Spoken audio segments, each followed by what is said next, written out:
সালের গণঅভ্যুত্থানের পর ছাত্র জনতার নেতৃত্বে যে নতুন রাজনৈতিক দলটি বাংলাদেশে আত্মপ্রকাশ করতে যাচ্ছে তার নাম জাতীয় নাগরিক পার্টি এবং এক দফার ঘোষক আহ্বায়কের নাম হচ্ছে নাহিদ ইসলাম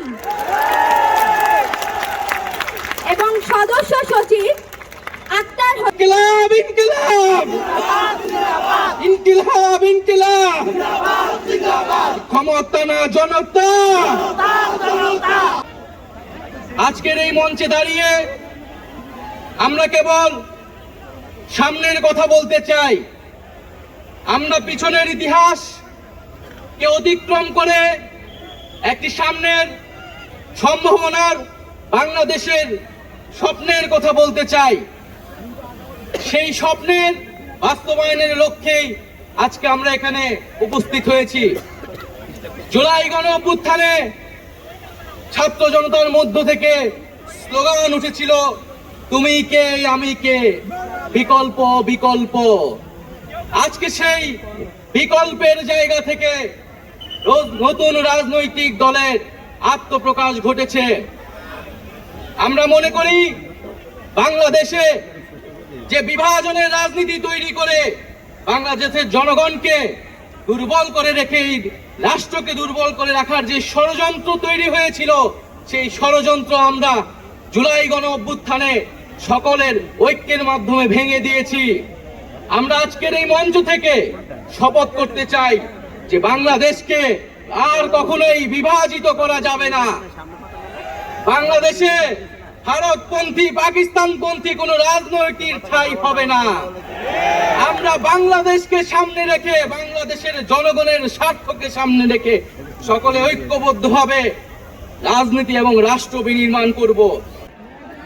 যেই সংসদ ভবনকে আমরা ফ্যাসিবাদ মুক্ত করেছি, সেই সংসদ ভবনের সামনে আমরা গণতান্ত্রিক প্রক্রিয়ায় সেই সংসদ ভবনে যাওয়ার জন্য আজকে আমরা মানিক মিয়া এভিনিউতে এসে দাঁড়িয়েছি। দীর্ঘ ১.৫ দশকের বেশি সময় ধরে আমাদের দেশে ছিল বিচারহীনতার সংস্কৃতি।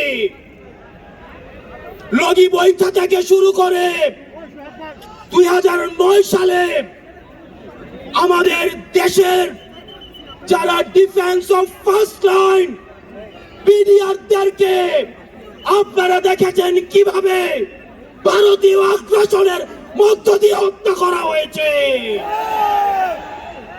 প্রিয় দেশবাসী, আপনারা দেখেছেন এই স্পষ্ট বিডিআর হত্যাকাণ্ডকে বিডিআর বিদ্রোহ হিসেবে চালানো হয়েছে।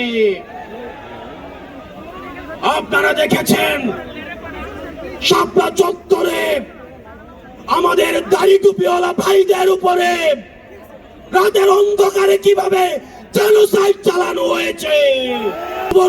আমরা এই দুঃশাসনের কবর রচনা করেছি। আমরা বলতে চাই, এই গণভবনে কে যাবে সেটি নির্ধারিত হবে বাংলাদেশ থেকে, ভারত থেকে সেটি নির্ধারিত হবে না। আমরা স্পষ্ট করে বলতে চাই, এই সংসদে কে যাবে সেটি নির্ধারণ করবে বাংলাদেশের খেটে খাওয়া জনতা।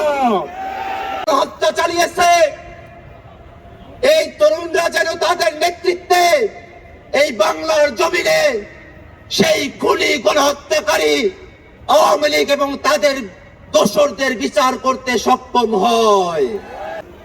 ফ্যাসিস্ট বিরোধী যে লড়াই করেছি, খুনি হাসিনার বিরুদ্ধে আমরা যারা ঐক্যবদ্ধভাবে লড়াই করেছি, বাংলাদেশের ফ্যাসিস্ট বিরোধী সকল রাজনৈতিক দলের মতের, ধর্মের, বর্ণের, বয়সের যে মানুষ আমরা আজকে এখানে ঐক্যবদ্ধ হয়েছি।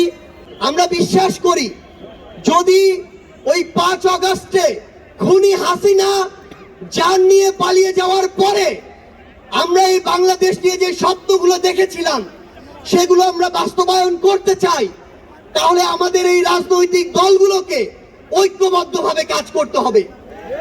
প্রিয় দেশবাসী, আজকে আমরা শুধু একটা নতুন রাজনৈতিক দল ঘোষণা করছি না, একটা নতুন রাজনৈতিক পথ চলা শুরু করছি। বাংলাদেশের মানুষের কাছ থেকে আদায় করে নিয়েছি তাদের মুখ থেকে আমরা শুনেছি তারা নতুন রাজনৈতিক দলের কাছ থেকে কি কি চান। আমরা শুনেছি তারা দুর্নীতি বিরোধী একটি সমাজ চান। আমরা শুনেছি তারা চাঁদাবাজ বিরোধী একটি সমাজ চান।